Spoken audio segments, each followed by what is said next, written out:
America के सदर Donald Trump ने इशारा दिया है कि दूसरे मुज़ाकरात का दौर भी ईरान के साथ इस्लामाबाद में हो सकता है। इससे पहले गुज़िश्ता इतवार को इस्लामाबाद में ईरान और अमेरिका के दरमियान मुज़ाकरात नाकाम हो चुके थे। ईरान ने अमेरिका पर शराइत जबरन मुसल्लत करने का इल्ज़ाम लगाया था, लेकिन अब फिर ये कहा जा रहा है कि दोनों ममालिक के दरमियान पाकिस्तान की सालिसी में इस्लामाबाद में ही मुज़ाकरात होंगे। अमेरिका के वक्त की क़यादत नायब सदर जेडी वेंस कर सकते हैं, लेकिन ईरान की तरफ से अभी इस बारे में कोई रद्द-ए-अमल सामने नहीं आया है। लेकिन इस मुज़ाकरात को लेकर भी शुबहात पाए जाते हैं।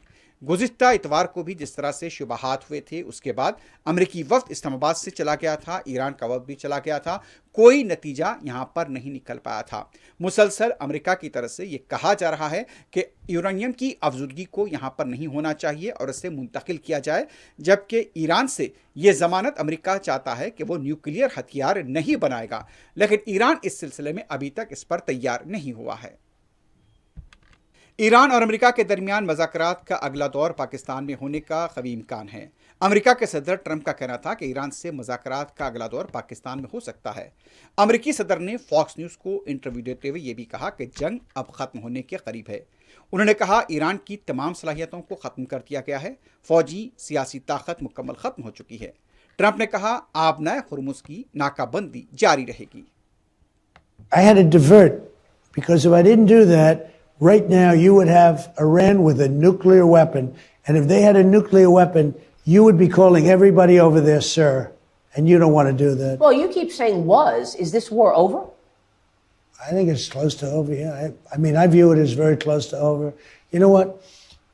If I pulled up stakes right now, it would take them 20 years to rebuild that country. And we're not finished. We'll see what happens. I think they want to make a deal very badly. अमेरिकी central command ने दावा किया है कि आबना Hormuz की बंदिश के पहले 24 घंटों में एक भी ईरानी जहाज आबना हुर्मुज़ से नहीं गुजर सका। सेनेटकॉम के मुताबिक अमेरिकी फ़ौज ने तकरीबन 6 से ज़्यादा बहरी जहाज़ों को वापस लौटाया, जिनमें 6 जहाज़ों को वापस खलीज ओमान में ईरानी बंदरगाह की तरफ भेज दिया गया। सेनेटकॉम के मुताबिक आबना हुर्मुज़ की बंदिश के लिए 10,000 से ज़्यादा सेलर्स, मरीन्स और एयरमैन ड्यूटी पर तैनात हैं। मिशन में दर्जनों जंगी जहाज़ और तैयारे भी मामवर हैं। सेनेटकॉम के मुताबिक आबना हुर्मुज़ की बंदिश ईरानी पोर्ट की तरफ आने जाने वाले तमाम बहरी जहाज़ों के लिए है, जबकि ईरान के अलावा खलीज की तमाम बंदरगाहें बहरी जहाज़ों के लिए खुली हैं। दूसरी तरफ अमेरिका के जरीदे वॉल स्ट्रीट जर्नल ने अपनी रिपोर्ट में इंकशाफ किया है कि अमेरिकी नाकाबंदी के बावजूद 24 घंटों में 20 से ज़्यादा तिजारती जहाज़ आबना हुर्मुज़ से गुजर चुके हैं। इससे पहले अमेरिकी सेंट्रल कमांड ने दावा किया था कि हुर्मुज़ की बंदिश के पहले 24 घंटों में 6 बहरी जहाज़ों को वापस लौटाया गया है और एक भी ईरानी जहाज़ हुर्मुज़ से नहीं गुजर सका। ज़राए के मुताबिक आबना हुर्मुज़ की बंदिश के लिए 10,000 से ज़्यादा सेलर्स, मरीन्स और एयरमैन ड्यूटी पर तैनात हैं और हुर्मुज़ की बंदिश ईरानी पोर्ट की तरफ आने जाने वाले तमाम बहरी जहाज़ों के लिए है। लेकिन इस तरह से अब वॉल स्ट्रीट जर्नल का ये इंकशाफ हुआ है, जो कि अमेरिकी ओहदेदार के हवाले से रिपोर्ट जारी की गई है कि 24 घंटों के दौरान 20 से ज़्यादा जहाज़ आबना हुर्मुज़ से गुजरे हैं और उसमें ईरान के जहाज़ भी शामिल हैं। अब अमेरिका की सेनेट कमान के दावे पर सवाल खड़े होते हैं, जब वॉल स्ट्रीट जर्नल की तरफ से जो रिपोर्ट सामने आई है। अमेरिका के नायब सदर जेडी वेंस का कहना है ईरान से मुज़ाकरात कर रहे हैं, ईरान से जंगबंदी कायम है। जेडी वेंस ने यूनिवर्सिटी ऑफ जॉर्जिया में तकरीब से खिताब में इस बात की तस्दीक की कि ईरानी मुज़ाकरातकार डील चाहते थे। उन्होंने कहा ईरान से मुज़ाकरात में जिस मुकाम पर हैं उस मुकाम पर बेहतर महसूस करता हूँ। वेंस का कहना था अमेरिका और ईरान के दरमियान बहुत ही अदम एतमाद है, एक रात में ये दूर नहीं हो सकता। वेंस ने कहा कि अमेरिका और ईरान के दरमियान बहुत अदम एतमाद है और जिस तरह से उनका ये कहना था कि एक ही रात में इसे दूर नहीं किया जा सकता, हम ईरान से जामे माहिदा करना चाहते हैं। दूसरी तरफ अमेरिका के नायब सदर जेडी वेंस जब जॉर्जिया की यूनिवर्सिटी में खिताब कर रहे थे, बाहर तलबा की तरफ से ट्रंप इंतजामिया के खिलाफ एहतजाज किया गया और नारेबाजी की गई। तलबा ईरान और गजा पर हमलों को लेकर नारे लगा रहे थे। बाद में कई तलबा को गिरफ्तार भी कर लिया गया। एहतजाजी तलबा अपने हाथों में यहाँ पर प्लेकार्ड्स और पोस्टर्स थामे हुए थे।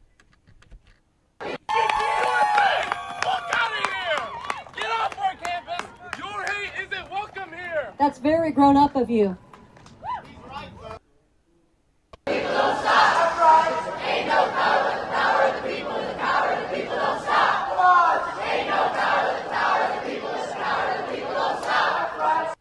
اسرائیل اور لبنان کے درمیان مذاکرات کے آغاز کے ساتھ ہی ایک فرانسیسی سفارتی ذرائع نے انکشاف کیا ہے کہ اسرائیل نے تل ابیب اور لبنان کے درمیان ہونے والی بات چیت میں پیرس کی شرکت کو مسترد کر دیا ہے۔ واشنگٹن میں یہ مذاکرات ہو رہے ہیں۔ ذرائع کا مزید کہنا تھا کہ اسرائیل فرانس کو ایک غیر منصفانہ سازش سمجھتا ہے جو اپنی غیر جانبداری کھو چکا ہے اور اس پر بھروسہ نہیں کیا جا سکتا۔ اسرائیل فرانس پر یہ الزام عائد کرتا ہے کہ اس نے غیر متوازن موقف اپنا رکھا ہے اور وہ حزب اللہ کو نہتہ کرنے کی حمایت نہیں کرتا۔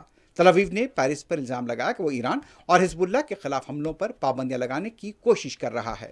دوسری طرف اقوام متحدہ کے سیکرٹری جنرل اینٹونیو گوتریس نے کہا حزب اللہ اور اسرائیل ہمیشہ سے لبنان کی حکومت کو غیر مستحکم کرنے کے ذمہ دار رہے ہیں۔ واشنگٹن میں اسرائیل اور لبنان کی حکومتوں کے درمیان بات چیت کے تناظر میں سیکرٹری جنرل کا یہ بیان سامنے آیا ہے۔ اسرائیل کے وزیر اعظم بنیامین نیتن یاہو بھلے ہی اپنی فوجی طاقت کے ذریعے ایران اور فلسطین پر حملے کر رہے ہیں، اپنی فوجی طاقت کا مظاہرہ تو کیا جا رہا ہے، لیکن ایسی سرگرمیوں کے باوجود نیتن یاہو کی سیاسی طاقت میں کوئی اضافہ نہیں ہوا ہے۔ اسرائیلی عوام کا ایک سروے میں کہنا تھا کہ صرف اپنے سیاسی بقا کے لیے اسرائیل کے وزیر اعظم جنگ لڑ رہے ہیں۔ اسرائیلی عوام کا اس میں کوئی فائدہ نہیں ہے۔